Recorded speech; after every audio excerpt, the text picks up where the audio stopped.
Título: Uma criança é espancada, uma contribuição ao estudo da origem das perversões sexuais. 1.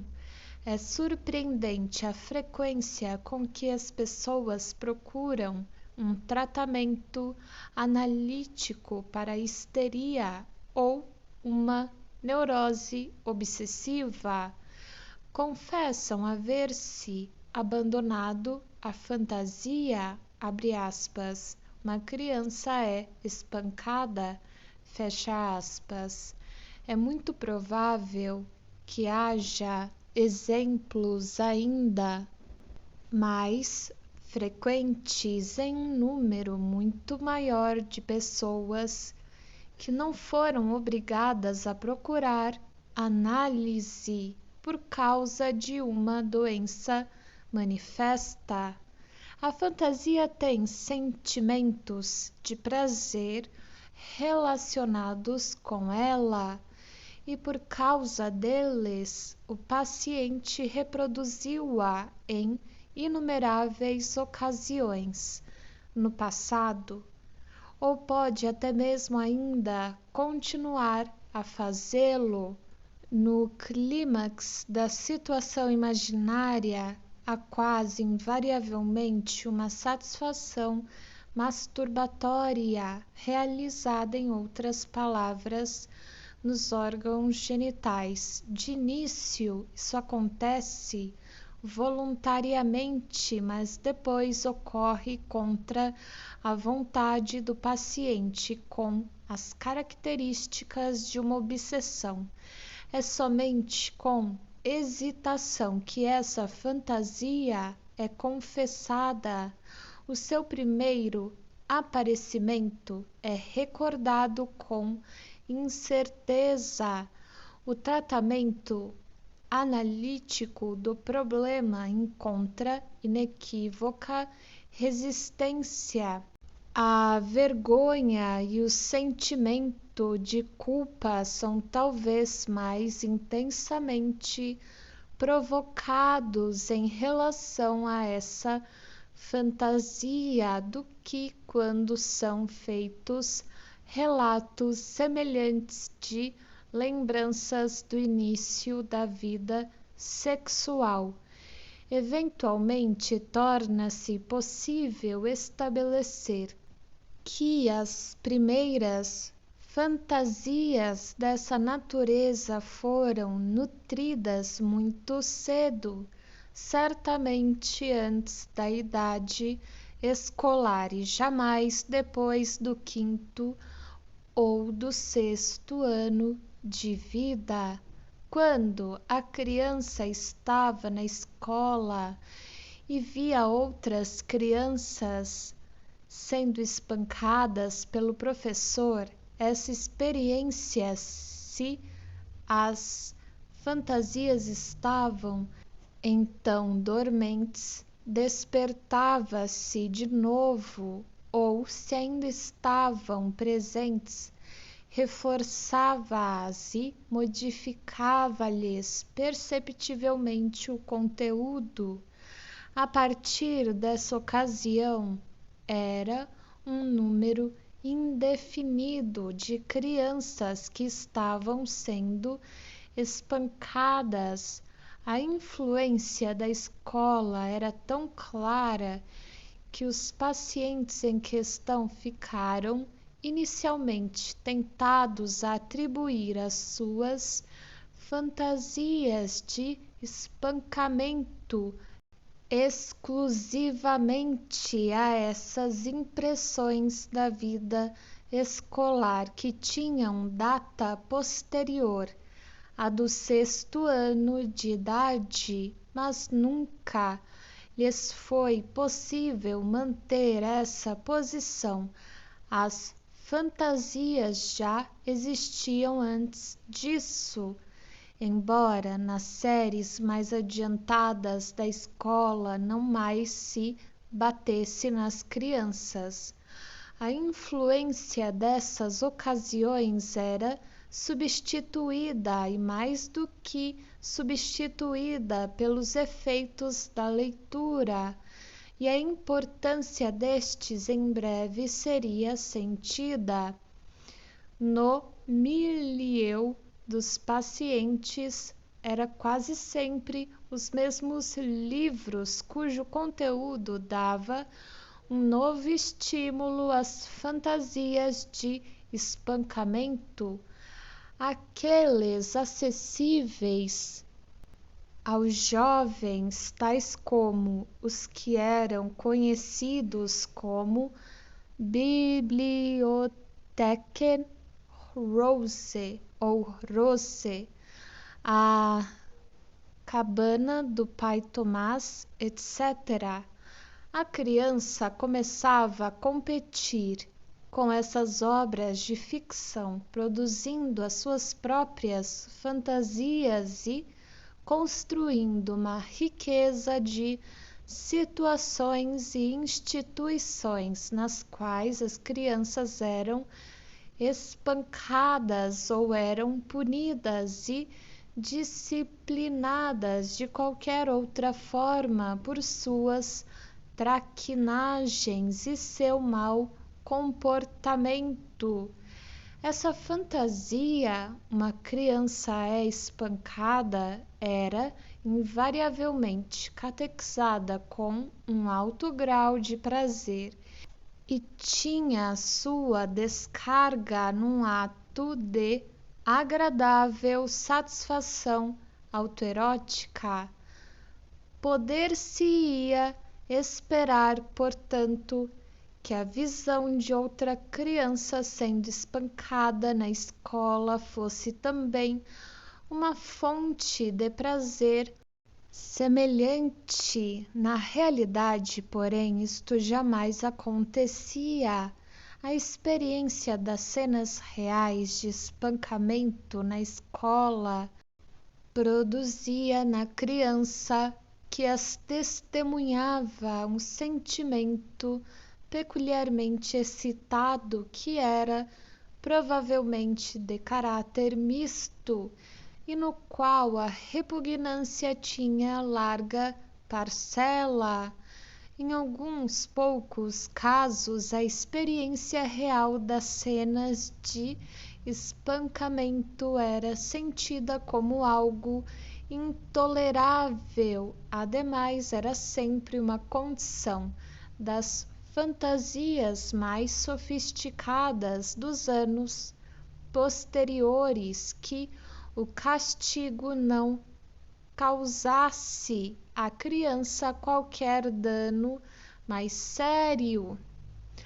A questão estava em conexão com saber que relação poderia haver entre a importância das fantasias de espancamento e o papel que esse castigo corporal de verdade poderia fazer desempenhado na educação das crianças em casa. Foi impossível, por causa da parcialidade do material, confirmar a primeira suspeita de que a relação era inversa. Os indivíduos dos quais foram obtidos os dados para as análises haviam sido muito raramente espancados na infância ou não haviam sido, em todo caso, educados com a ajuda da vara. Naturalmente, contudo, cada uma daquelas crianças estava destinada a tomar conhecimento mais cedo ou mais tarde da força física superior dos pais ou educadores. O fato de que em todo quarto de brinquedos ou jardim de infância as próprias crianças chegam por vezes às vias de fato não exige destaque especial. No que diz respeito As fantasias simples e primitivas que não podiam, obviamente, ser atribuídas à influência das impressões escolares ou de cenas tiradas de livros. Seria necessário maior informação. Quem era a criança que estava sendo espancada? A que estava criando a fantasia ou uma outra? Era sempre a mesma criança ou às vezes era uma diferente? Quem estava batendo na criança? Uma pessoa adulta? Se era, quem? Ou a criança imaginava-se a si mesma batendo em outra? Nada do que foi apurado pôde esclarecer todas essas perguntas. Apenas a resposta hesitante: nada mais sei sobre isto. Estão espancando uma criança? As perguntas quanto ao sexo da criança que estava sendo espancada tiveram mais êxito, mas ainda assim nenhuma trouxe o esclarecimento. Às vezes a resposta era sempre rapazes ou apenas meninas, com mais frequência era não sei ou não importa. No entanto, jamais foi constatado ponto a que as perguntas se dirigiam à descoberta de alguma relação constante entre o sexo da criança que cria fantasia e o da criança que está sendo espancada. De vez em quando surgia outro detalhe característico do conteúdo da fantasia. Abre aspas, uma criança está sendo espancada, estão-lhe batendo no traseiro nu, fecha aspas. Nessas circunstâncias era impossível de início até mesmo decidir se o prazer relacionado à fantasia de espancamento deveria ser descrito como sádico ou como masoquista. Subtítulo 2: uma fantasia dessa natureza, nascida talvez de causas acidentais na primitiva infância e retirada com o propósito de satisfação autoerótica, só pode, à luz do nosso conhecimento atual, ser considerada como um traço primário de perversão. Um dos componentes da função sexual desenvolveu-se, ao que parece, à frente do resto, tornou-se prematuramente independente, sofreu uma fixação, sendo por isso afastadas dos processos posteriores de desenvolvimento e dessa forma dá evidência de uma constituição peculiar e anormal no indivíduo. Sabemos que uma perversão infantil desse tipo não persiste necessariamente por toda a vida. Mais tarde pode ser submetida à repressão, substituída por uma formação reativa ou transformada por meio da sublimação. É possível que a sublimação nasça de algum processo especial que seria detido pela repressão. Se esses processos, contudo, não ocorrem, a perversão persiste até a maturidade E sempre que encontramos uma aberração sexual em adultos, perversão, fetichismo, inversão, temos motivos para esperar que a investigação anamnésica revele um evento como o que sugeri que conduza a uma fixação na infância, de fato, muito antes da era da psicanálise. Observadores como Binet conseguiam atribuir as estranhas aberrações sexuais da maturidade a impressões similares e precisamente ao mesmo período da infância, ou seja, o quinto ou o sexto ano da vida. Nesse ponto, porém, a investigação defrontava-se com as limitações do nosso conhecimento, pois as impressões que provocavam a fixação não tinham qualquer força traumática, eram na sua maioria corriqueiras e não excitantes para outras pessoas. Era impossível dizer por que o impulso sexual se submetera particularmente a uma fixação nessas impressões. Era possível, no entanto, procurar o seu significado no fato de que ofereciam uma ocasião para fixação, embora acidental, exatamente ao componente que se desenvolvera prematuramente e estava pronto para se colocar em primeiro plano.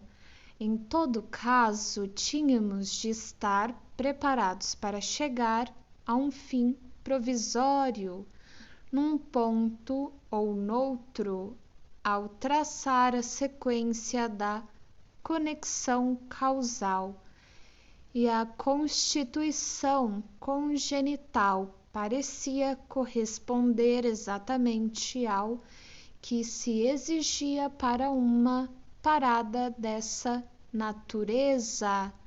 Se o componente sexual que se soltou prematuramente é o sádico, podemos esperar, com base no conhecimento derivado de outras fontes, que a sua subsequente repressão resultará numa inclinação para a neurose obsessiva. Não se pode dizer que essa expectativa fosse contrariada pelos resultados da pesquisa. O presente artigo baseia-se no estudo exaustivo de 6 casos, 4 femininos e 2 masculinos. Destes 2 eram casos de neurose obsessiva, um extremamente grave e inqualificável, o outro de severidade moderada e bastante acessível à influência.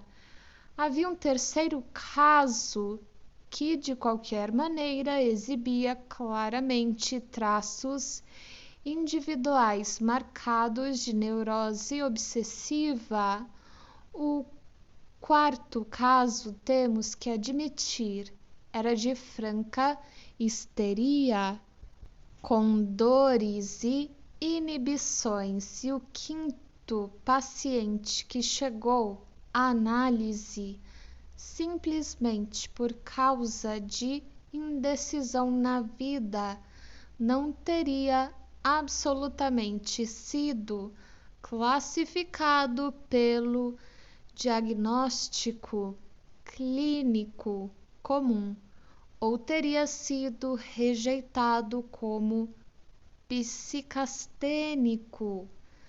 Não há necessidade de sentir desapontamento quanto às estatísticas.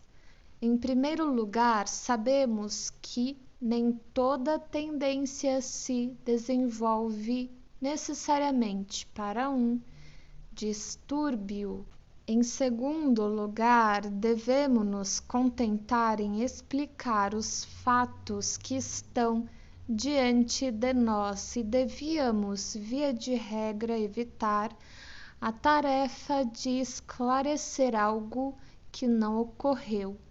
A presente etapa do nosso conhecimento permitir-nos abrir caminho por enquanto e não mais além no sentido da compreensão das fantasias de espancamento na mente do médico analítico. É verdade, resta uma apreensiva suspeita de que isso não é uma solução final do problema.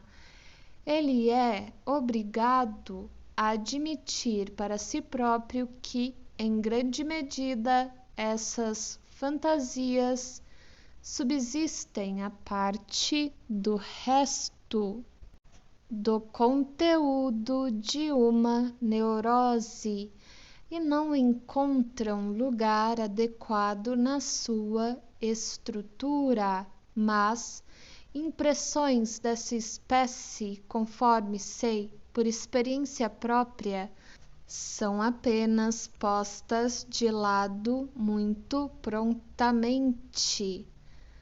3.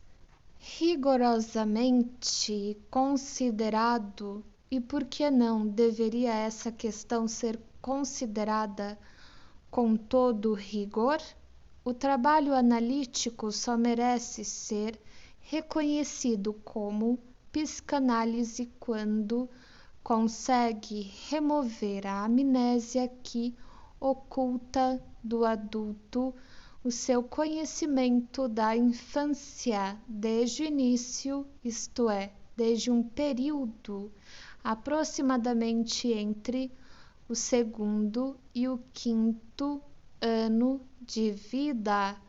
Entre os analistas, isso não pode ser dito com muita ênfase ou repetido com muita frequência. Os motivos para considerar este lembrete são, na verdade, compreensíveis. Seria desejável obter resultados práticos num período mais curto e com menos problemas. Na época atual, porém, o conhecimento teórico é ainda muito mais importante para todos nós do que o êxito terapêutico, e quem quer que negligencie a análise infantil está fadado a cair nos mais desastrosos erros. A ênfase que é dada aqui à importância das primeiras experiências não implica em subestimar a influência das experiências posteriores. As impressões posteriores da vida, contudo, falam alto o bastante através da boca do paciente, ao passo que é o médico que tem que elevar a voz em favor das reivindicações da infância. É na infância, entre os 2 e os 4 ou 5 anos de idade, que os fatores libidinais congênitos são despertados pela primeira vez pelas experiências reais e se ligam a determinados complexos. As fantasias de espancamento que agora estamos considerando só se mostram mais para o final desse período ou após o seu término. Assim, pode muito bem ser que tenham um histórico anterior que atravessem um processo de desenvolvimento que representa um resíduo e não uma manifestação inicial. Essa suspeita é confirmada pela análise. A aplicação sistemática da análise demonstra que as fantasias de espancamento têm um desenvolvimento histórico que não é de modo algum simples, no decorrer do qual são, mais de uma vez, modificadas em muitos aspectos no que diz respeito à relação com o autor da fantasia e quanto ao seu objeto, conteúdo e significado, com a finalidade de tornar mais fácil seguir essas transformações nas fantasias de espancamento. Devo arriscar-me agora a restringir as minhas descrições a casos femininos, os quais, sendo 4 contra 2, constituem de qualquer modo a maior parte do meu material. Ademais, as fantasias de espancamento nos homens estão ligadas a outra questão que deixarei de lado neste artigo. Na minha descrição, terei o cuidado de evitar ser mais esquemático do que o inevitável na apresentação de um caso comum. Se então, numa observação posterior, vier à tona uma maior complexidade de circunstâncias, estarei certo, não obstante, de termos diante de nós uma ocorrência típica e que, de mais a mais, não é de natureza incomum. A primeira fase das fantasias de espancamento nas meninas deve pertencer, portanto, a um período muito primitivo da infância. Alguns aspectos permanecem curiosamente indefinidos, como se fossem uma questão de indiferença. A escassa informação fornecida pelas pacientes na sua primeira afirmação, abre aspas, uma criança é espancada, fecha aspas, parece justificar-se em relação a essa fase. Um outro dos seus aspectos, porém, pode ser estabelecido com segurança e no mesmo sentido em todos os casos. A criança em que estão batendo não é jamais a que cria a fantasia, mas invariavelmente outra criança com mais frequência, um irmão ou uma irmã, se existem, de vez que essa outra criança pode ser um menino ou uma menina. Não há relação constante entre o sexo da criança que cria a fantasia e o daquela que está sendo espancada. A fantasia, então, não é certamente masoquista. Seria tentador chamá-la sádica, mas não se pode esquecer o fato de que a criança que cria a fantasia não é a que bate.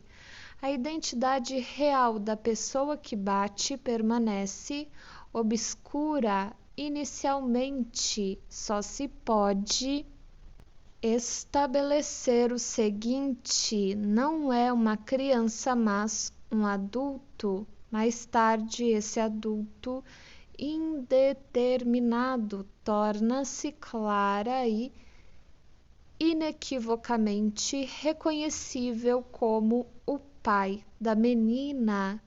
Essa primeira fase da fantasia de espancamento é, portanto, inteiramente representada pela frase, abre aspas, o meu pai está batendo na criança, fecha aspas. Estarei denunciando uma grande parte do que será exposto depois quando, em lugar disso, disser o meu pai está batendo na criança que eu odeio.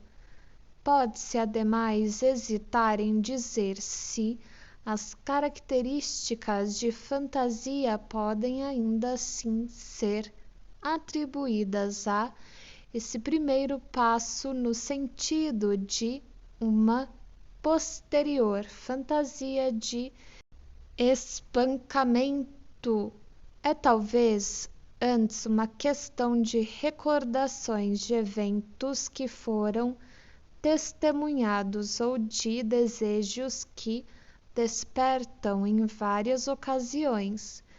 Essas dúvidas, porém, não são importantes. Entre essa fase e a seguinte ocorrem profundas transformações. É certo que a pessoa que bate continua a ser a mesma, isto é, o pai, mas a criança em que está batendo transformou-se em outra e torna-se invariavelmente aquela que produz a fantasia. A fantasia é acompanhada por um alto grau de prazer e adquire então um conteúdo significativo a cuja origem nos dedicaremos depois.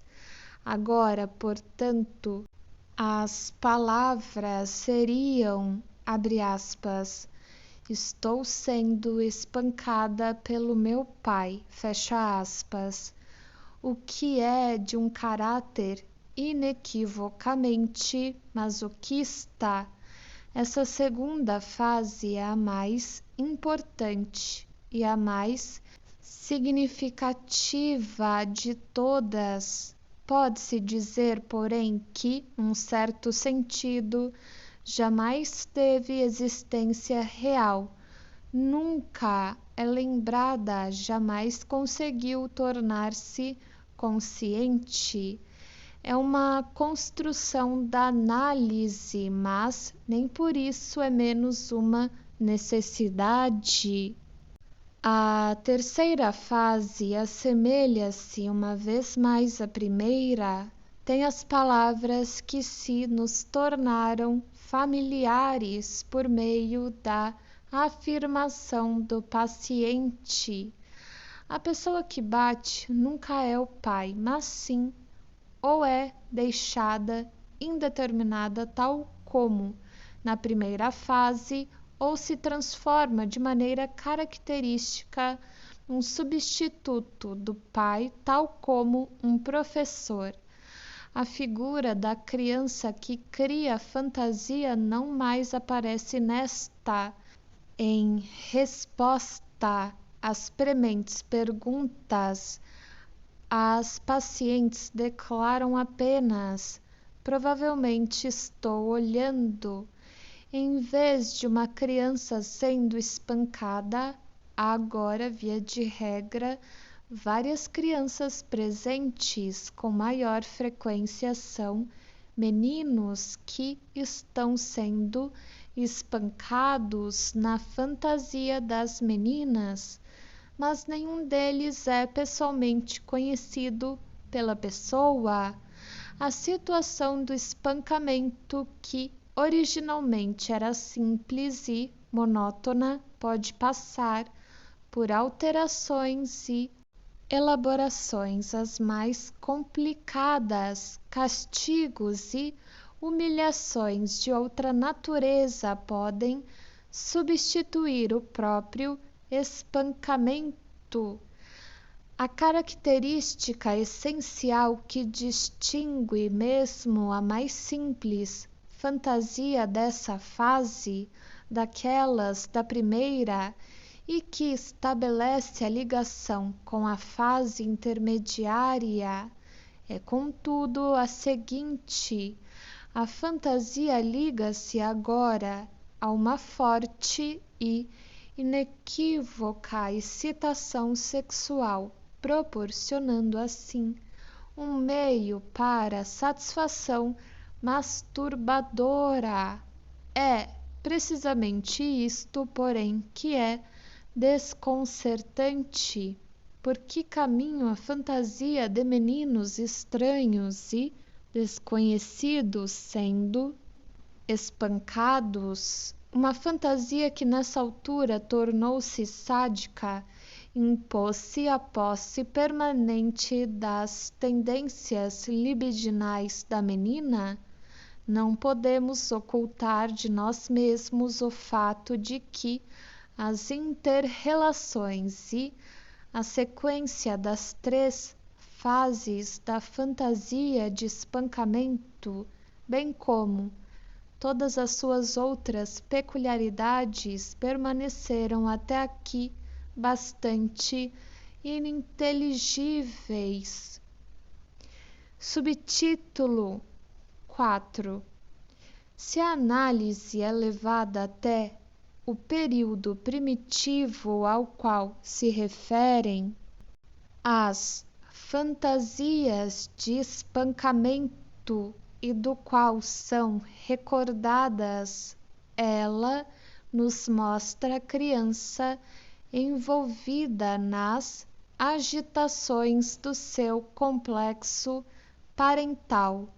As afeições de menina estão fixadas no pai, que provavelmente fez tudo o que podia para conquistar o seu amor e dessa maneira propagou as sementes de uma atitude de rancor e rivalidade da menina em relação à sua mãe. Essa atitude existe lado a lado com uma corrente de dependência afetiva da mãe e, à medida em que os anos passam, pode atingir a consciência cada vez mais clara e forçosamente, ou dar ímpeto a uma reação excessiva de dedicação à mãe.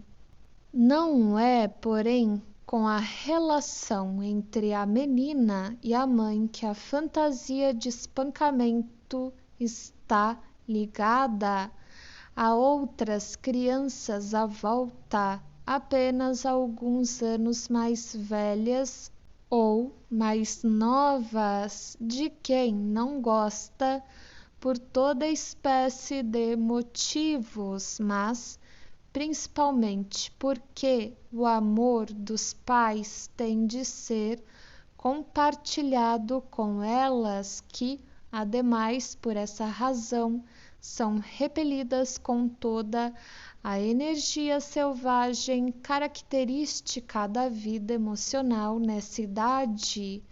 Se a criança em questão é uma irmã ou irmão mais novo, como em 3 dos meus 4 casos é desprezada e odiada, ainda assim atrai para si a parcela de afeição que os cegos pais estão sempre prontos a dar ao caçula, e isto é um espetáculo cuja visão não pode ser evitada depressa se aprende que ser espancado, mesmo que não doa muito, significa uma privação de amor e uma humilhação.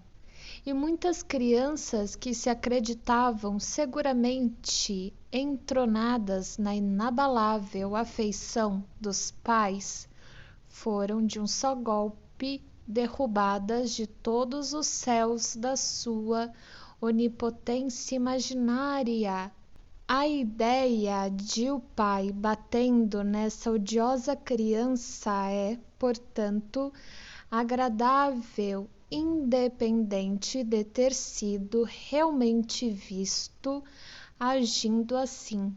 Significa: o meu pai não ama essa criança, ama apenas a mim. É esse então o conteúdo e o significado da fantasia de espancamento na sua primeira fase. A fantasia, obviamente, gratifica o ciúme da criança e depende do lado erótico da sua vida, mas é também poderosamente reforçada pelos interesses egoístas da criança. Resta, portanto, a dúvida quanto a saber se a fantasia pode ser descrita como puramente sexual ou se podemos arriscar-nos a chamá-la de sádica. Como é sabido, todos os sinais sobre os quais nos acostumamos a basear as nossas distinções tendem a perder a clareza à medida em que nos aproximamos da fonte. Assim, talvez possamos dizer, em termos que recordam a profecia feita pelas 3 feiticeiras a Banquo, abre aspas, não claramente sexual nem sádica em si, mas ainda assim a natureza da qual ambos os impulsos surgirão depois. Fecha aspas. Em todo caso, contudo, não há motivos para suspeitar de que, nessa primeira fase, a fantasia já esteja a serviço de uma excitação que envolve os genitais e encontra saída por meio de um ato masturbatório. É claro que a vida sexual da criança atingiu o estádio de organização genital, agora que o seu amor incestuoso conseguiu essa prematura escolha de objeto. Isto pode ser demonstrado mais facilmente no caso de meninos. É, contudo, também indiscutível no caso de meninas, algo como uma premonição do que são depois os objetivos sexuais normais e finais. Governa as tendências libidinais da criança. Podemos nos perguntar com razão por que tem de ser assim, porém, podemos considerá-lo prova do fato de que os genitais já começaram a desempenhar o seu papel no processo de excitação. Nos meninos, o desejo de procriar um filho com a mãe jamais está ausente. Nas meninas, o desejo de obter uma criança do pai é igualmente constante, e isto apesar de serem inteiramente incapazes de formar qualquer ideia clara da maneira de realizarem esses desejos. A criança parece estar convencida de que os genitais têm algo a ver com o assunto, muito embora em suas constantes cogitações possa procurar pela essência da presumida intimidade entre os pais em relações de outra espécie. tais como no fato de dormirem juntos, de urinarem na presença um do outro, etc. E o material desse último tipo pode ser mais facilmente apreendido em imagens verbais do que o mistério que está relacionado com os genitais. Mas chega a época em que esse florescimento prematuro é estragado pela geada. Nenhum desses amores incestuosos pode evitar o destino da repressão. Podem sucumbir a ela por ocasião da descoberta de algum evento externo que leva à desilusão, tal como o desprezo inesperado, o indesejado nascimento de um novo irmão ou irmã, que é sentido como uma infidelidade, etc. Ou pode acontecer a mesma coisa devido a condições internas alheias a tais eventos, talvez simplesmente porque o anseio permaneceu por muito tempo insatisfeito. É inquestionavelmente certo que tais eventos não são as causas efetivas, mas sim que esses casos de amor estão destinados a fracassar mais cedo ou mais tarde, embora não possamos dizer qual o obstáculo específico. O mais provável é que eles passem porque o seu período acabou, porque as crianças ingressaram numa nova fase de desenvolvimento, na qual são compelidas a recapitular a partir da história da humanidade a repressão de uma escolha objetal incestuosa, tal como uma etapa anterior. Foram obrigadas a efetuar uma escolha objetal dessa mesma natureza. Na nova fase, nenhum produto mental dos impulsos de amor incestuoso que esteja inconscientemente presente é assumido pela consciência, e nada que já tenha alcançado a consciência é dela expulso. Ao mesmo tempo em que ocorre esse processo de repressão, surge um sentimento de culpa. Este é também de origem desconhecida, mas não há dúvida de que, por qualquer que seja, está ligada aos desejos incestuosos e justificada pela persistência desses desejos no inconsciente. A fantasia do período de amor incestuoso havia dito: ele, o meu pai, só ama a mim. E não há outra criança, pois está batendo nela.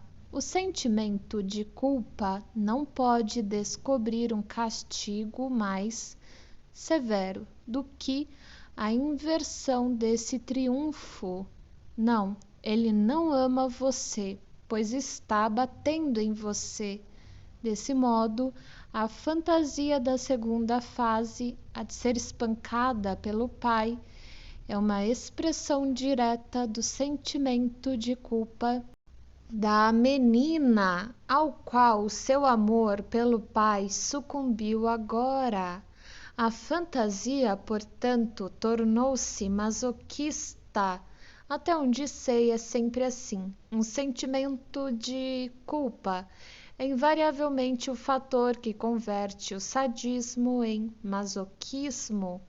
Certamente, porém, não é este o conteúdo total do masoquismo. O sentimento de culpa não pode ter conquistado o campo sozinho. Uma parcela deve ser atribuída ao impulso de amor. Devemos-nos lembrar de que estamos lidando com crianças cujo componente sádico conseguiu, por motivos constitucionais, desenvolver-se prematura e isoladamente. É preciso não abandonar esse ponto de vista. São exatamente essas crianças que acham particularmente fácil voltar à organização pré-genital, anal, sádica da vida sexual.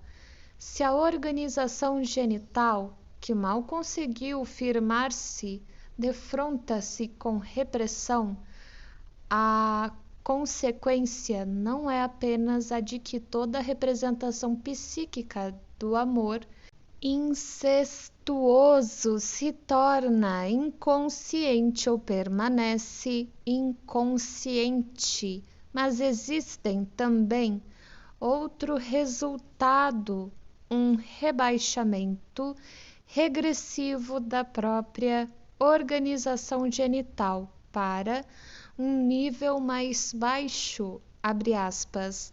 O meu pai me ama, fecha aspas, queria expressar um sentido genital devido à regressão, converte-se em o meu pai está me batendo, estou sendo espancado pelo meu pai. Esse ser espancado é agora uma convergência do sentimento de culpa e do amor sexual. Não é apenas o castigo pela relação genital proibida, mas também o substituto regressivo daquela relação. E dessa última fonte deriva a excitação libidinal, que se liga à fantasia a partir de então, e que encontra escoamento em atos masturbatórios. Aqui temos pela primeira vez a essência do masoquismo. Essa segunda fase, a fantasia da criança de ser espancada pelo pai, permanece, via de regra, inconsciente, provavelmente em consequência da intensidade da repressão. Não posso explicar, não bastante, porque em um dos meus 6 casos, o de um paciente masculino era lembrada conscientemente.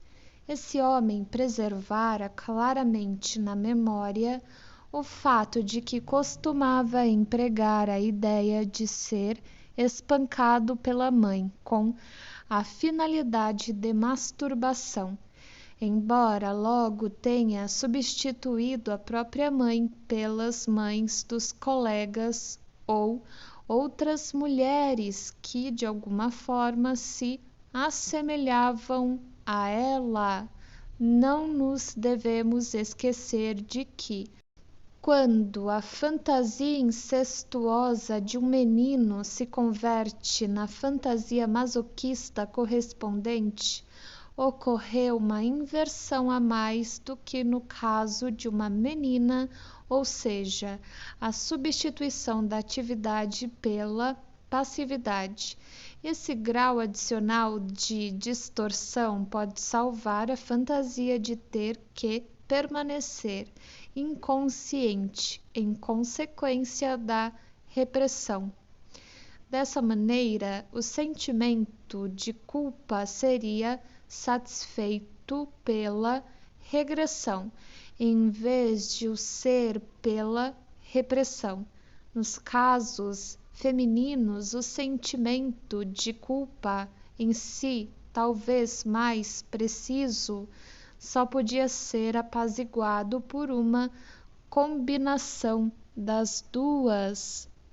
Em 2 dos meus 4 casos femininos, uma elaborada superestrutura de devaneios que era de grande significado para a vida da pessoa em questão desenvolvera-se sobre a fantasia masoquista de espancamento.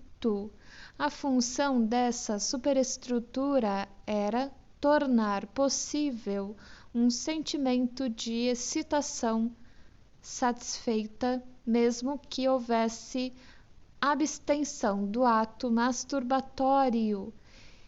Em um desses casos, permitia-se que o conteúdo, ser espancado pelo pai, se arriscasse outra vez pela consciência, na medida em que o próprio ego do sujeito se tornasse irreconhecível por meio de um pobre disfarce. O herói dessas histórias era invariavelmente espancado ou depois apenas punido, humilhado, etc., pelo seu pai.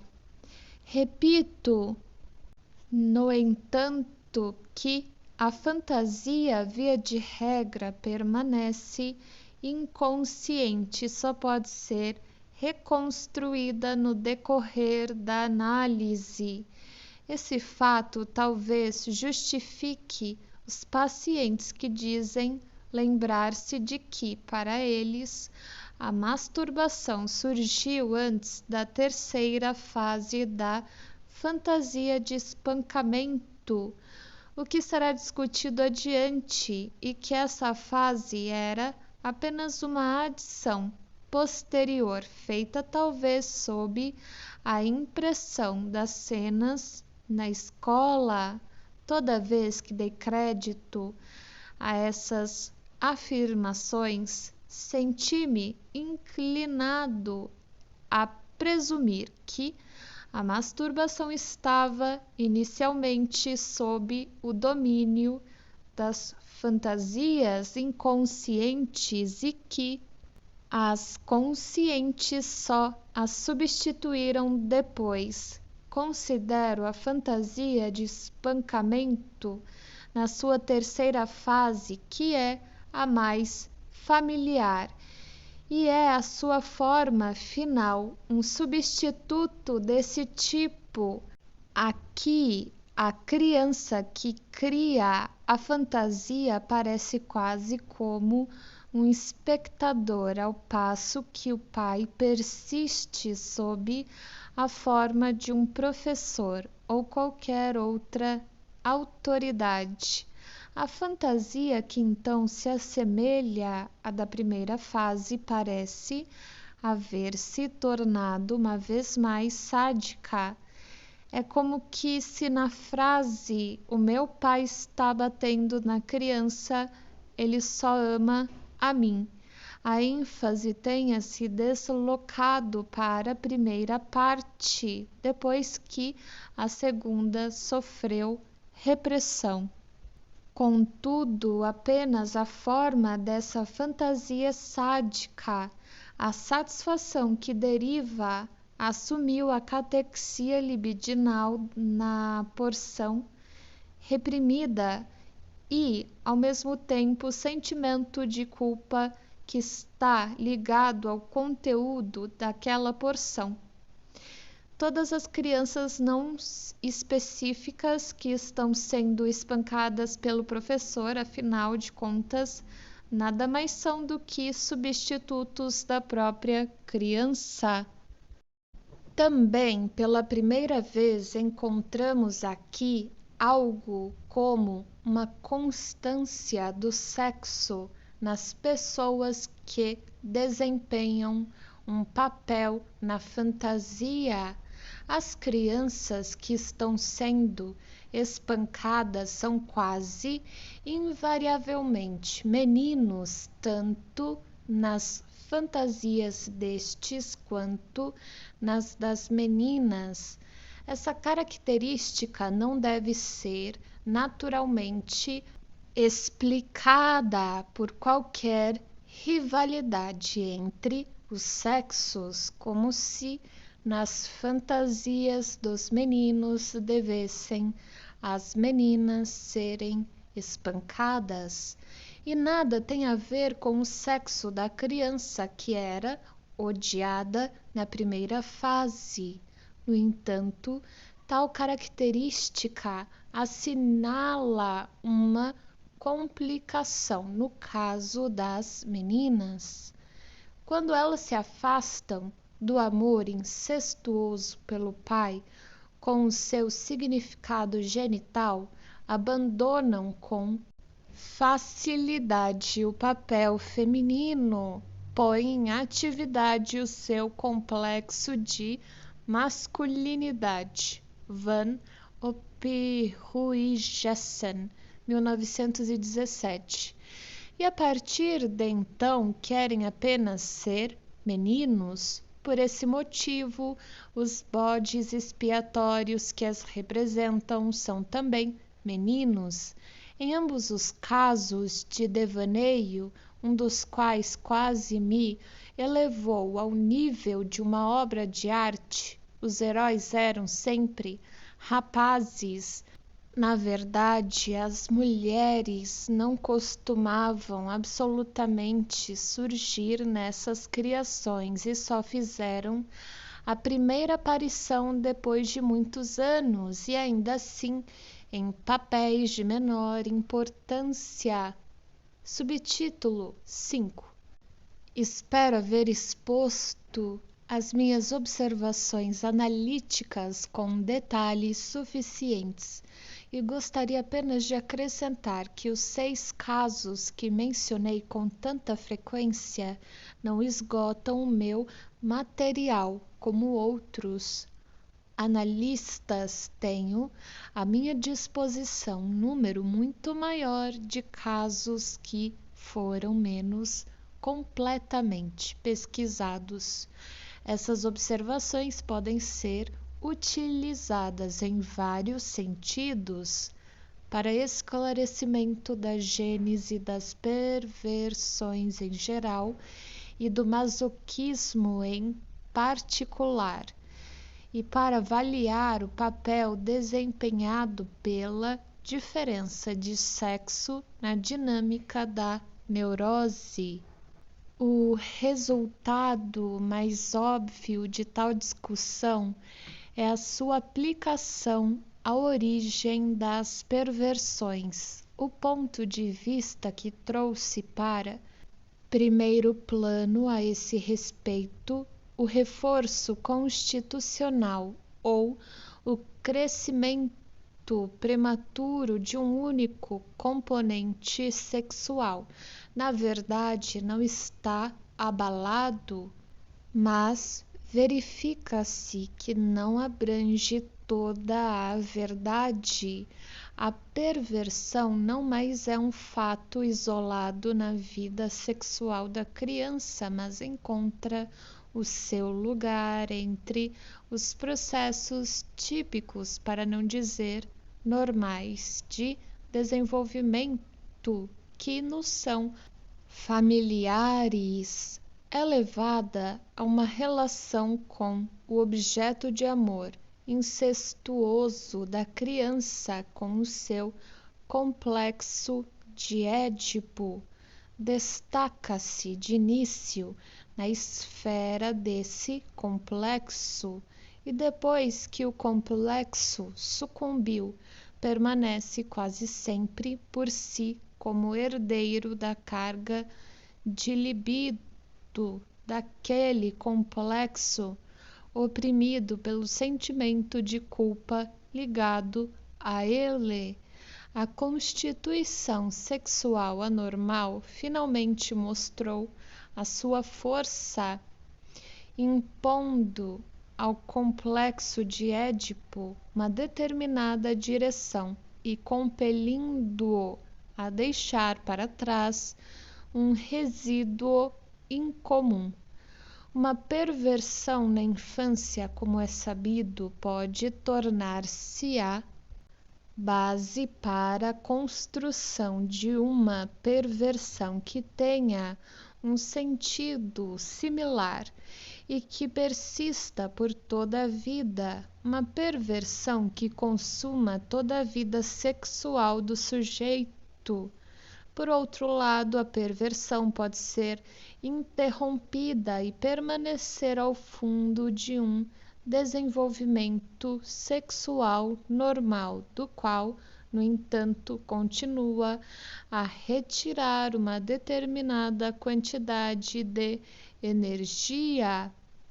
A primeira dessas alternativas já era conhecida antes da era da análise. Contudo, a investigação analítica de casos tão plenamente desenvolvidos praticamente cobre a lacuna entre as duas, pois descobrimos muitas vezes que esses pervertidos também fazem uma tentativa para desenvolver uma atividade sexual normal, geralmente durante a puberdade, mas a tentativa não tinha força suficiente e foi abandonada diante dos obstáculos que inevitavelmente se levantam após o que voltam à fixação infantil de uma vez por todas. Naturalmente, seria importante saber se a origem das perversões infantis a partir do complexo de Édipo pode ser afirmada como um princípio geral, embora isto não possa ser resolvido sem mais investigações, não parece impossível quando nos lembramos das anamneses que foram obtidas em casos de perversão em adultos, não podemos deixar de notar que a impressão decisiva, a primeira experiência de todos os pervertidos, fetichistas, etc., dificilmente se refere a um período anterior ao 6º ano de vida. Nessa época, no entanto, o domínio do complexo de Édipo já cessou. A experiência que é recordada e que foi efetiva de modo tão desconcertante pode muito bem representar o legado daquele complexo. As ligações entre a experiência e o complexo que, por essa época, está reprimido, estão destinadas a permanecer obscuras na medida em que a análise não esclarece o período anterior à primeira impressão patogênica, de modo que se pode imaginar como é pequeno o valor que se deve atribuir, por exemplo, a uma afirmação de que um caso de homossexualismo é congênito, quando o motivo dado para se acreditar que o seja é que, desde os 6 ou 8 anos, a pessoa em questão só sentiu inclinações para o seu próprio sexo. No entanto, a derivação das perversões a partir do complexo de Édipo pode ser estabelecida de modo geral. A nossa estimativa quanto à sua importância terá adquirido força adicional, porque, na nossa opinião, o complexo de Édipo é o verdadeiro núcleo das neuroses e a sexualidade infantil que culmina nesse complexo é que determina realmente as neuroses. O que resta do complexo no inconsciente representa a inclinação para o posterior desenvolvimento de neuroses no adulto. Dessa forma, a fantasia de espancamento e outras fixações perversas análogas também seriam apenas resíduos do complexo de Édipo, cicatrizes, por assim dizer, deixadas pelo processo que terminou, tal como o notório sentimento de inferioridade corresponde a uma cicatriz narcísica do mesmo tipo. Ao assumir esse ponto de vista do assunto, devo dizer que concordo sem reservas com Marcinowski, 1918, que recentemente o expôs de modo mais feliz. Como é sabido, esse delírio neurótico de inferioridade é apenas parcial e inteiramente compatível com a existência de uma superautovalorização derivada de outras fontes. A origem do próprio complexo de Édipo e do destino que compele o homem, provavelmente sozinho entre todos os animais, a iniciar 2 vezes a sua vida sexual, primeiro como todas as criaturas na primitiva infância e depois após uma longa interrupção, uma vez mais na puberdade. Todos os problemas ligados à herança arcaica do homem já foram por mim debatidos em outra parte e não tenho intenção de adentrar-me neles neste artigo. A nossa exposição da fantasia de espancamento pouco esclareceu a gênese do masoquismo. Para começar, parece haver confirmação do ponto de vista de que o masoquismo não é a manifestação de um instinto primário, mas se origina do sadismo, que foi voltado contra o seu self, ou seja, por meio de regressão de um objeto para o ego. Pode-se ter como certo que os instintos com propósito passivo existem particularmente entre as mulheres. A passividade, contudo, não é a totalidade do masoquismo. A característica do desprazer também pertence a ele, um desconcertante acompanhamento para a satisfação de um instinto. A transformação do sadismo em masoquismo parece dever-se à influência do sentimento de culpa que participa do ato de repressão.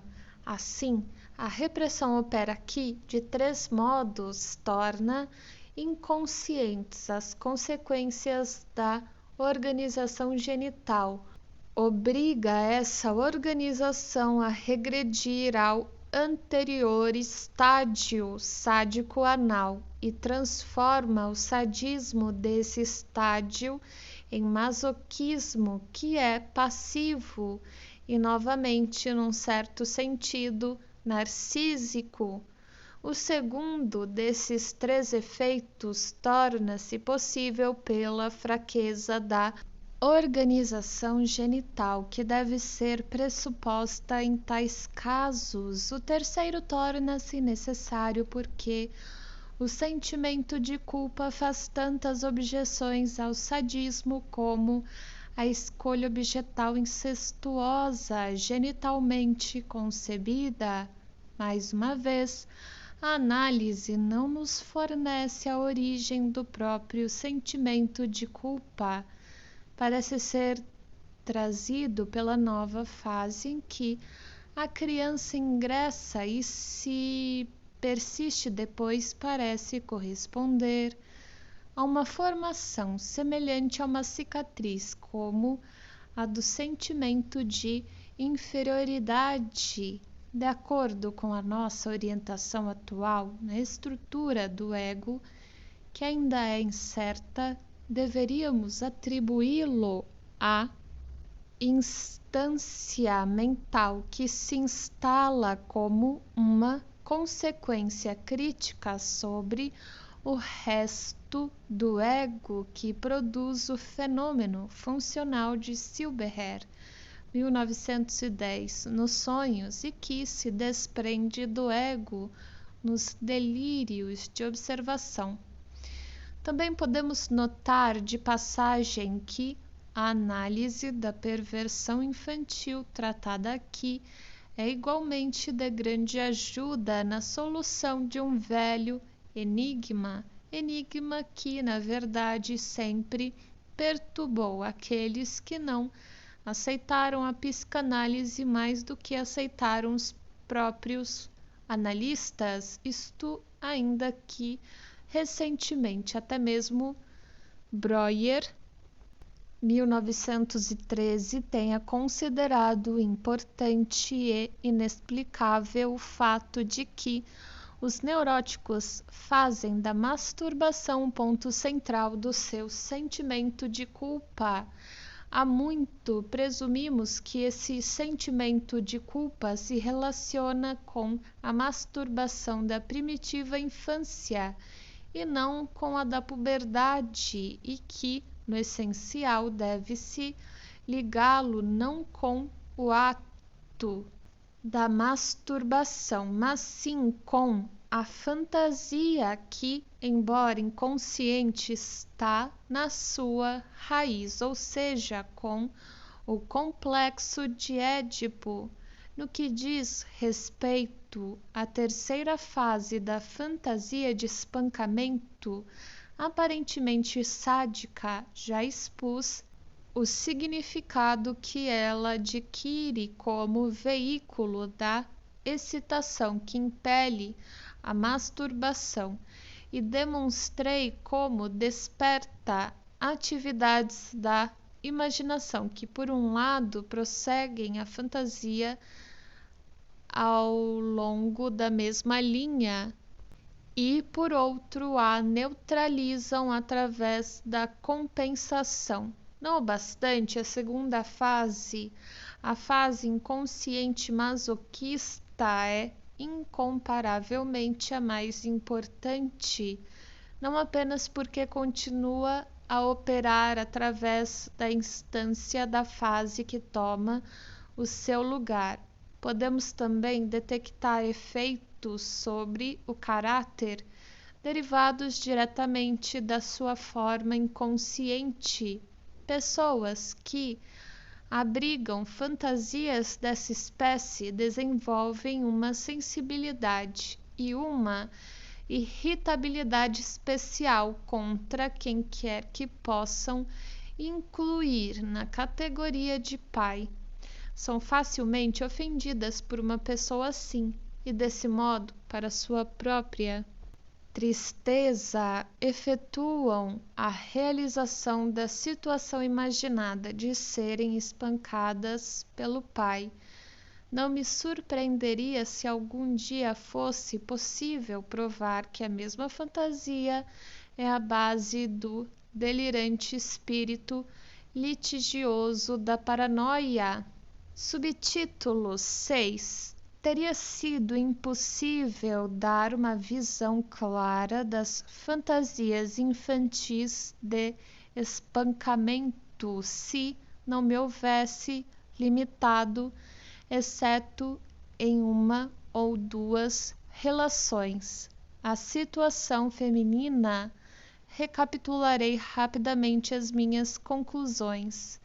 A fantasia de espancamento da menina passa por 3 fases, das quais a primeira e a terceira são lembradas conscientemente, ao passo que a do meio permanece inconsciente. As 2 fases conscientes parecem ser sádicas, enquanto a segunda, a inconsciente, é indubitavelmente de natureza masoquista.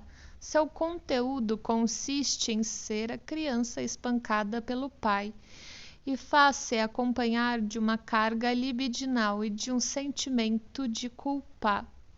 Na primeira e na terceira fantasia, a criança em que estão batendo é sempre alguém que não seja aquela que a imagina.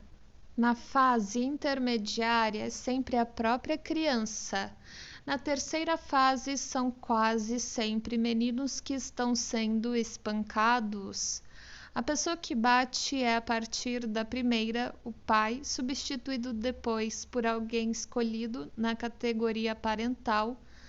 A fantasia inconsciente da fase média tinha primariamente um significado genital e evoluiu por meio da repressão e da regressão de um desejo incestuoso de ser amada pelo pai.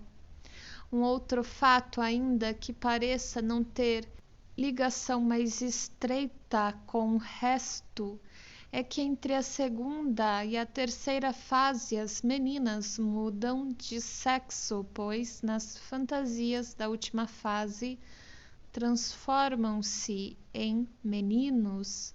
Não consegui progredir tanto no meu conhecimento das fantasias de espancamento nos meninos, talvez porque o meu material não era favorável.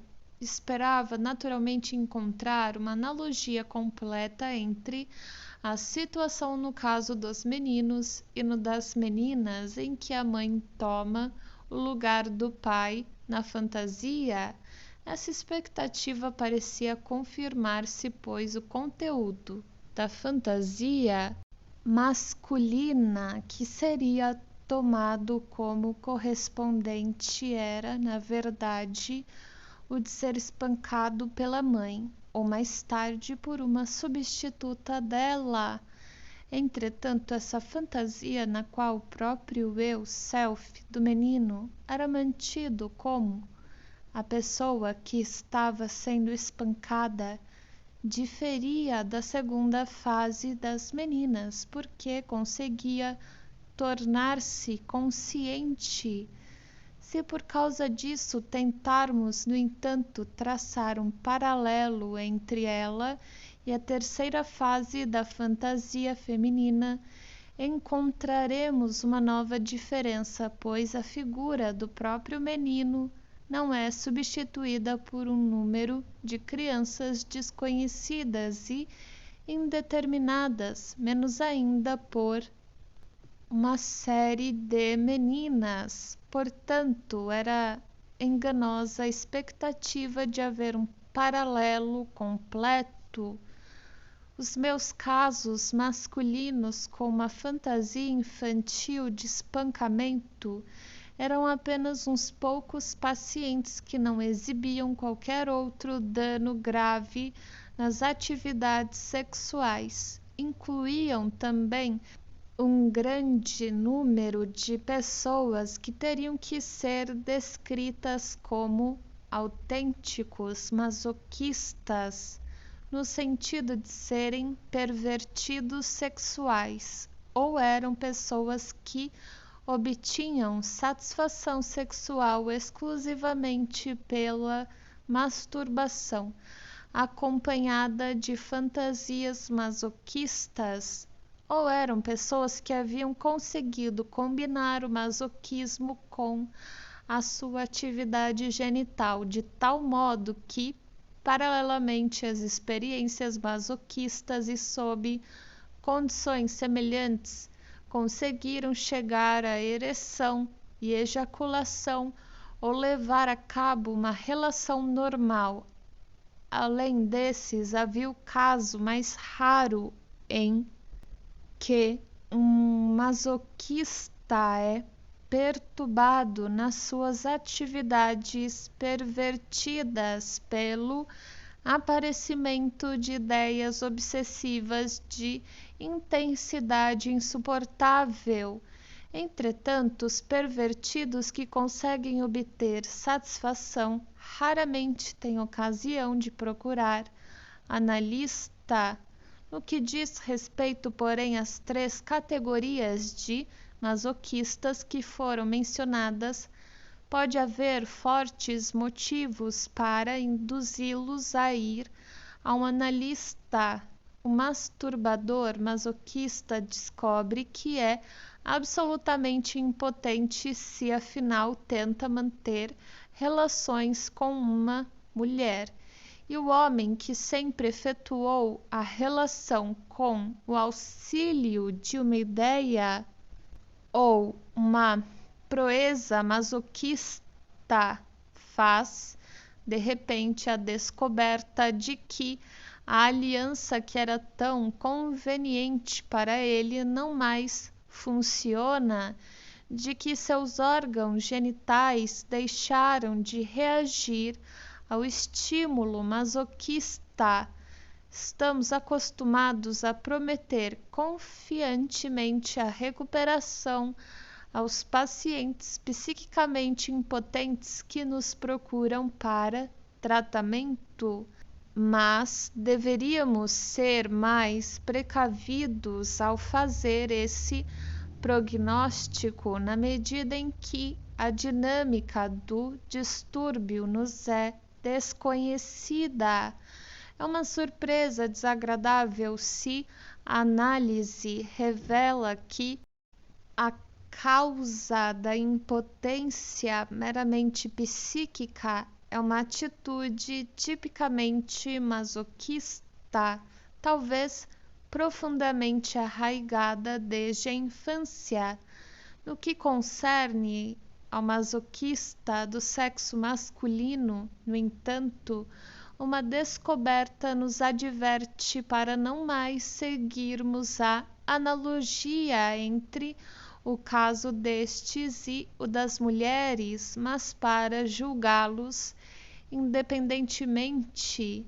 A razão é que emerge o fato de que, nas suas fantasias masoquistas, bem como nos artifícios que utilizam para a realização destas, eles invariavelmente se transferem para o papel de uma mulher, ou seja, a sua atitude masoquista coincide com uma atitude feminina. Isto pode ser facilmente demonstrado a partir de detalhes das fantasias. Muitos pacientes, porém, estão eles próprios cônscios desse fato e dão-lhe expressão como convicção subjetiva. Não faz diferença se, num embelezamento fantasioso da cena masoquista, eles sustentam a fixação de que um menino malvado ou um pajem ou um aprendiz vai ser castigado. Por outro lado, as pessoas que aplicam castigo são sempre mulheres. Nas fantasias como nos desempenhos, isto é bastante confuso.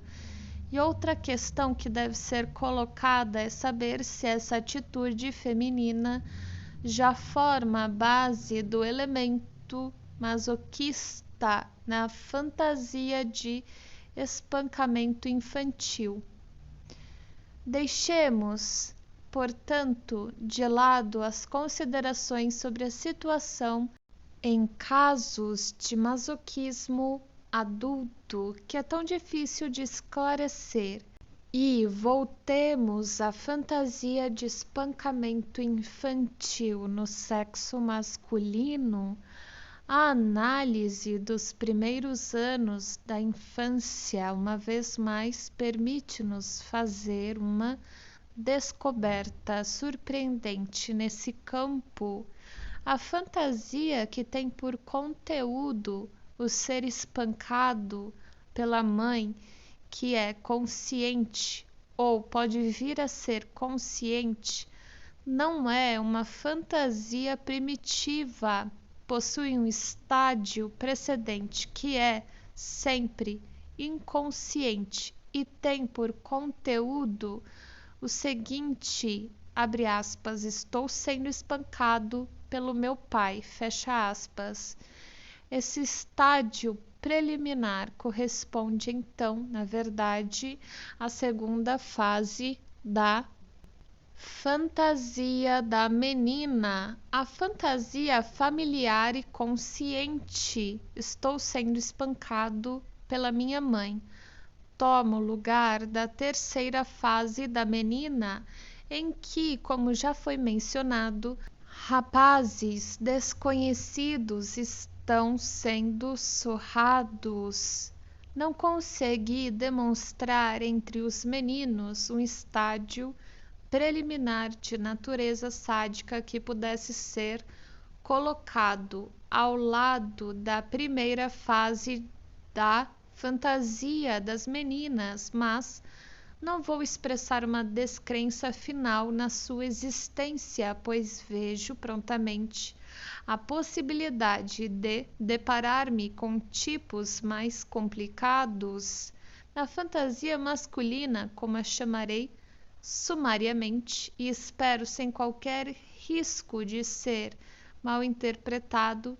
O ser espancado também significa ser amado num sentido genital, embora rebaixado a um nível inferior por causa da regressão, de maneira que a forma original da fantasia masculina inconsciente não era a que demos provisoriamente até aqui. Abre aspas, estou sendo espancado pelo meu pai, fecha aspas, mas antes, abre aspas, sou amado pelo meu pai, fecha aspas. A fantasia foi transformada por processos que nos são familiares em fantasia consciente, abre aspas, estou sendo espancado pela minha mãe, fecha aspas. A fantasia de espancamento do menino é, portanto, passiva desde o começo e deriva de uma atitude feminina em relação ao pai. Corresponde ao complexo de Édipo, tal como a fantasia feminina, a da menina. Apenas a relação paralela que esperávamos encontrar entre as duas deve ser abandonada em favor de um caráter comum de outra natureza. Em ambos os casos, a fantasia de espancamento tem uma origem numa ligação incestuosas com o pai. Ajudará a tornar as coisas mais claras se, nesse ponto, enumero as demais similaridades e diferenças entre as fantasias de espancamento em ambos os sexos. No caso da menina, a fantasia masoquista inconsciente parte da atitude edipiana normal. No caso do menino, parte da atitude invertida, na qual o pai é tomado como objeto de amor. No caso da menina, a fantasia tem um estágio preliminar, a primeira fase, no qual o espancamento não tem um significado especial e é feito sobre uma pessoa vista com rancor ciumento. Ambos esses aspectos estão ausentes no caso do menino, mas essa diferença particular é uma das que poderiam ser removidas por uma observação mais afortunada. Na sua transição para a fantasia consciente, a terceira fase, que toma o lugar da inconsciente, a menina mantém a figura do pai e dessa forma conserva inalterado o sexo da pessoa que está batendo. Ela, porém, muda a figura e o sexo da pessoa que está sendo espancada, de modo que, por consequência, um homem está batendo em crianças do sexo masculino. O menino, pelo contrário, modifica a figura e o sexo da pessoa que bate, colocando a mãe no lugar do pai. Mantém, contudo, a sua própria figura, disso resultando que a pessoa que está batendo e a que está apanhando são de sexos opostos. No caso da menina, o que era originalmente uma situação masoquista passiva transforma-se em situação sádica por meio de repressão, e a sua qualidade sexual é quase apagada. No caso do menino, a situação permanece masoquista e mostra uma semelhança maior com a fantasia original, com seu significado genital, de vez que existe uma diferença de sexo entre a pessoa que bate e a pessoa espancada. O menino burla o seu homossexualismo ao reprimir e remodelar a fantasia inconsciente. E o que é notável acerca da sua posterior fantasia consciente é que esta tem como conteúdo uma atitude feminina sem uma escolha homossexual de objeto. Pelo mesmo processo, por outro lado, a menina escapa inteiramente às exigências do lado erótico da sua vida. Em fantasia, ela transforma-se em homem sem se tornar ativa à maneira masculina e nada mais é do que o espectador de um acontecimento que toma o lugar de um ato sexual. Estamos justificados ao presumir que nenhuma grande mudança é efetuada pela regressão da fantasia inconsciente original. O que quer que seja reprimido a partir da consciência ou nela substituído por alguma outra coisa permanece intacto e potencialmente operativo no inconsciente. O efeito da regressão a um estágio anterior da organização sexual é outra questão. No que diz respeito a esta, somos levados a acreditar que a situação se modifica também no inconsciente. Assim, em ambos os sexos, a fantasia masoquista de ser espancado pelo pai, ainda que não a fantasia passiva de ser amado por ele, continua a viver no inconsciente depois que ocorreu a repressão. Existem, ademais, muitas indicações de que a repressão só atinge o seu objetivo de maneira muito incompleta. O menino que tentou escapar de uma escolha homossexual de objeto e que não mudou o seu sexo sente-se não bastante como uma mulher nas suas fantasias conscientes e dota as mulheres que escapam de atributos e características masculinas. A menina que até mesmo renunciou ao seu sexo e que, de modo geral, cumpriu um trabalho de repressão mais completo, ainda assim não se liberta do pai, não se arrisca a executar ela própria o espancamento, e uma vez que se transformou em menino, são principalmente meninos que ela determina que sejam espancados.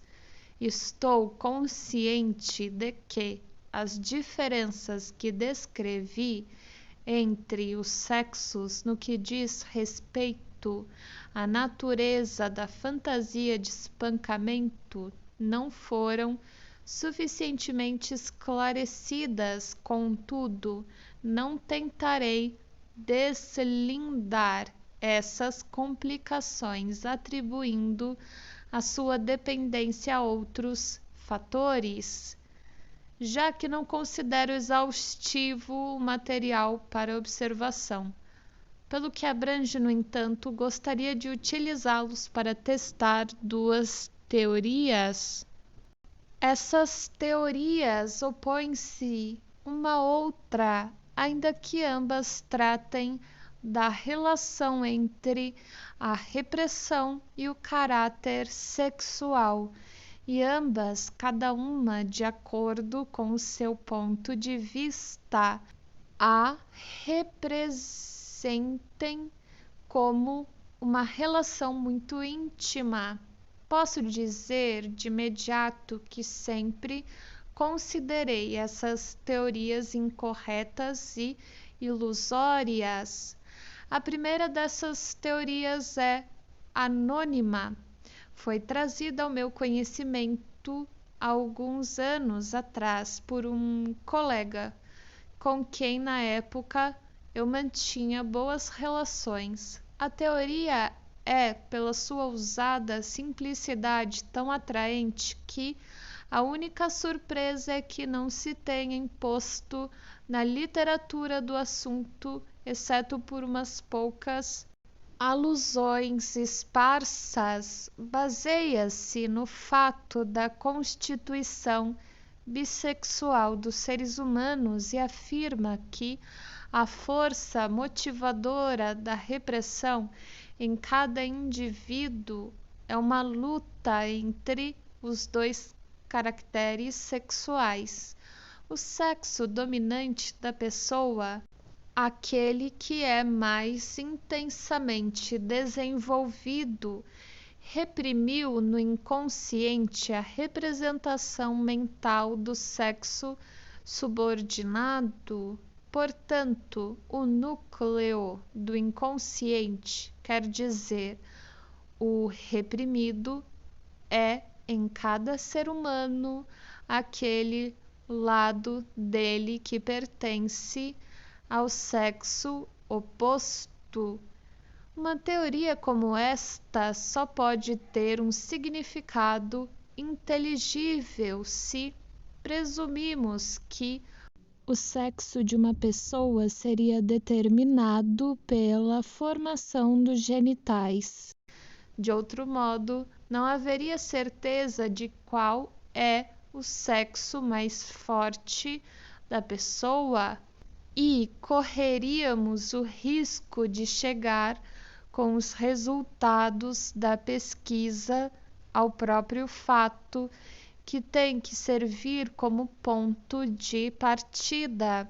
Para resumir a teoria, nos homens, o que é inconsciente reprimido pode ser reduzido a impulsos instintuais femininos, o que ocorre de forma inversa nas mulheres. A segunda teoria é de origem mais recente, está de acordo com a primeira, na medida em que também representa a luta entre os dois sexos como sendo a causa decisiva da repressão. Em outros aspectos, entra em conflito com a outra teoria. Ademais, busca apoio mais em fontes sociológicas do que biológicas. De acordo com essa teoria do protesto masculino formulada por Alfred Adler, todo indivíduo faz esforços para não permanecer na inferior linha feminina de desenvolvimento e empenha-se no sentido da linha masculina, da qual a satisfação pode ser derivada.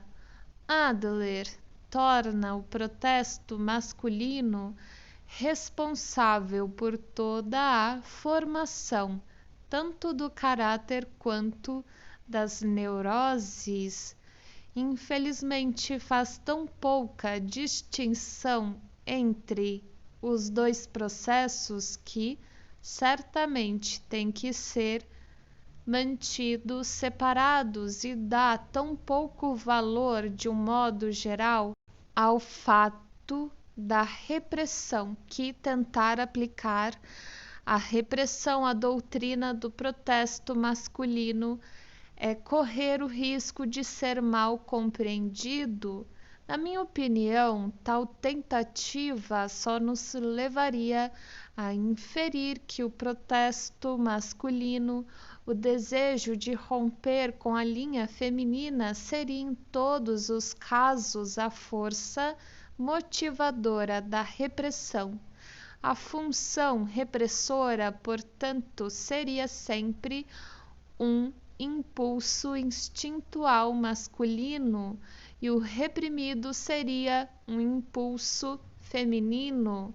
Os sintomas, porém, seriam também consequência de um impulso feminino, pois não podemos suprimir o aspecto característico dos sintomas, isto é, que são substituídos daquilo que foi reprimido, substituídos que se impuseram apesar da repressão.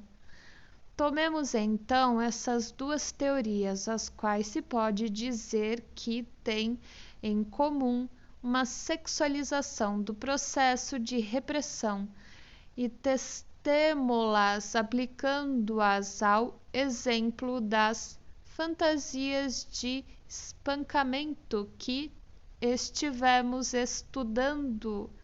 A fantasia original, estou sendo espancada pelo meu pai, corresponde, no caso de menino, a uma atitude feminina e é, portanto, expressão daquela parte da sua propensão que pertence ao sexo oposto.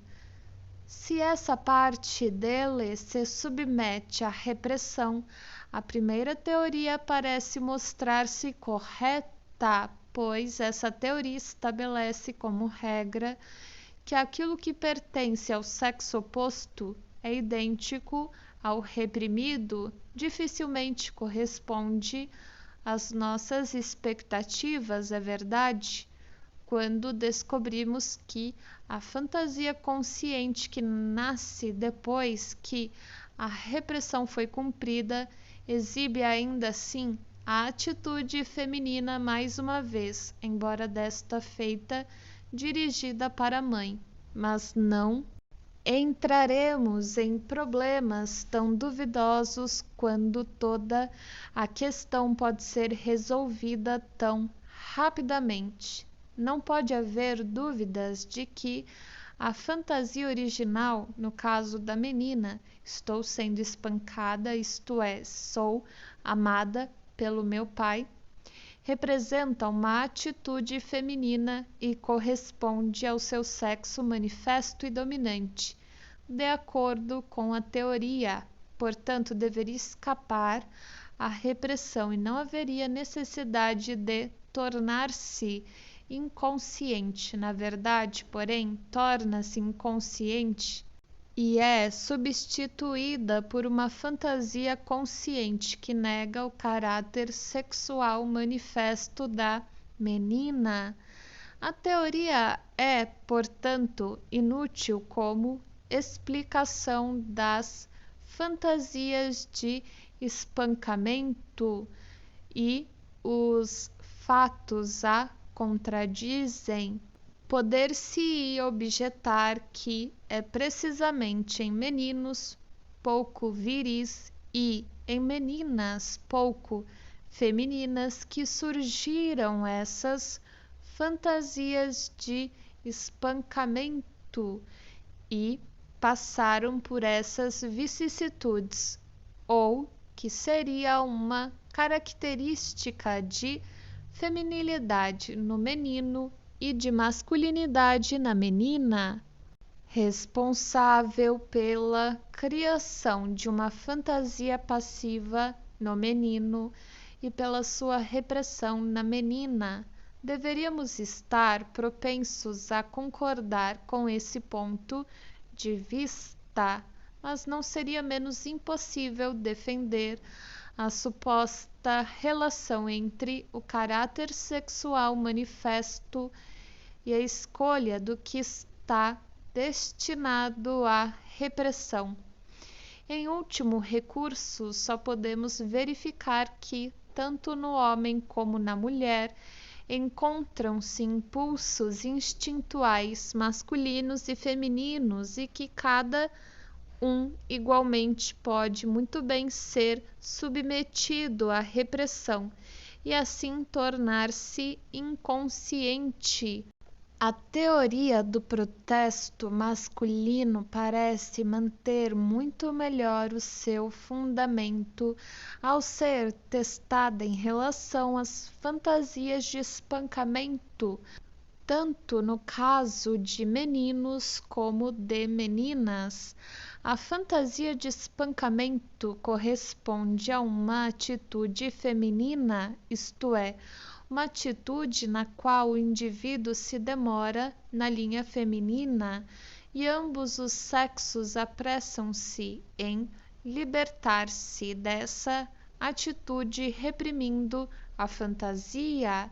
Não obstante, parece que apenas na menina o protesto masculino está ligado a um êxito completo, e nesse caso, de fato, poder-se encontrar um exemplo ideal da operação do protesto masculino. Com o menino, o resultado não é inteiramente satisfatório. A linha feminina não é abandonada e o menino não é certamente bem-sucedido na sua fantasia masoquista consciente. Concordaria, portanto, com as expectativas que nascem da teoria se reconhecêssemos que essa fantasia era um sintoma que passara a existir pelo fracasso do protesto masculino. É naturalmente perturbador o fato de que a fantasia da menina, que deve a sua origem às forças da repressão, tenha também o valor e o significado de um sintoma. Nesse exemplo, onde o protesto masculino atingiu plenamente o seu objetivo, deve estar certamente ausente a condição que determina a formação de um sintoma. Antes que sejamos levados por essa dificuldade a suspeitar de que toda a concepção do protesto masculino é inadequada ao problema das neuroses e das perversões e de que sua aplicação a esses problemas é infrutífera, deixemos por um momento as fantasias de espancamento passivas e voltemos nossa atenção para outras manifestações instintuais da vida sexual infantil, manifestações que foram igualmente submetidas à repressão. Ninguém pode duvidar que existem também desejos e fantasias que mantêm a linha masculina a partir da sua própria natureza e que são expressão de impulsos instintuais masculinos, tendências sádicas, por exemplo, ou os sentimentos lúbricos de um menino em relação à mãe, que se originam do complexo de Édipo normal. Não é menos certo que esses impulsos também são colhidos pela repressão. Se o protesto masculino deve ser tomado como algo que explica satisfatoriamente a repressão, das fantasias passivas que depois se tornam masoquistas por essa mesma razão, torna-se então totalmente inaplicável ao caso oposto de fantasias ativas, isto é, a doutrina do protesto masculino é completamente incompatível com o fato da repressão, a não ser que estejamos preparados para jogar fora tudo o que foi adquirido em psicologia. Desde o primeiro tratamento catártico de Breuer, não podemos esperar que o princípio do protesto masculino ganhe algum significado na elucidação das neuroses e das perversões. A teoria da psicanálise, uma teoria fundamentada na observação, sustenta com firmeza o ponto de vista de que as forças motivadoras da repressão não devem ser sexualizadas.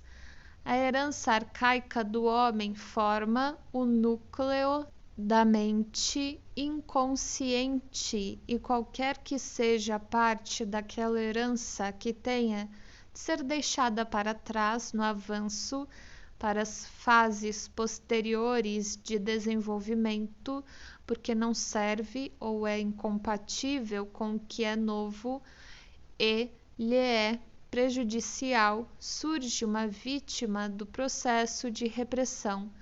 Essa seleção é feita com mais êxito com um grupo de instintos do que com o outro, em virtude de circunstâncias particulares que já foram frequentemente assinaladas. O segundo grupo, o dos instintos sexuais, é capaz de derrotar as intenções de repressão e de forçar sua representação por formações substitutivas de natureza perturbadora. Por esse motivo, a sexualidade infantil, que é mantida sob repressão, atua como a principal força motivadora na formação de sintomas e a parte essencial do seu conteúdo. O complexo de Édipo é o complexo nuclear das neuroses. Para ver levantado neste artigo a expectativa de que as aberrações sexuais da infância, bem como as da maturidade, são ramificações do mesmo complexo. Algumas outras anotações acerca da primeira fase da fantasia de espancamento em meninas podem ser encontradas em um artigo posterior de Freud sobre a distinção anatômica entre os sexos.